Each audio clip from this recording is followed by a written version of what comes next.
সে কাঁদছে।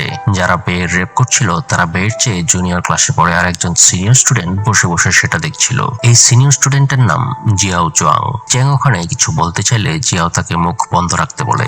এসব দেখে তার এত ঘেন্না লাগছিল যে সে সরাসরি তার বাসায় চলে আসে, কিন্তু বের কান্নার শব্দ কোনোভাবেই তার মাথার ভেতর থেকে যাচ্ছিল না। পরের দিন সে এই ব্যাপারে বের সঙ্গে কথা বলতে গিয়ে দেখে বে খুশি মনে ওই ছেলেগুলোর সাথে খেলছিল যারা কালকে তার র্যাপ করেছিল। এই জন্য সে বের উপর খুব রেগে যায় এবং চুপচাপ সেখান থেকে চলে আসে। তার এই ব্যাপারটা জিয়াও লক্ষ্য করছিল আর সে ভাবে চ্যাং হয়তো এই ব্যাপারটা কাউকে জানিয়ে দেবে, তাই তাকে কিছু একটা করে তাকে থামাতে হবে। সেজন্য জিয়াও সেদিন রাতে তার বন্ধুদের সাথে মিলে চ্যাংকে জোর করে স্টোর রুমে নিয়ে যাওয়ার চেষ্টা করে আর তাদের সঙ্গে খেলতে বলে। চ্যাং এতে অনেক ভয় পেয়ে যায় আর তখনই বারান্দার অ্যালার্ম বেজে উঠলে সবাই ভয় পেয়ে যার যার রুমে পালিয়ে যায়। এটা আসলে বেই ছিল যে অ্যালার্ম বাজিয়ে চ্যাংকে বাঁচিয়েছে।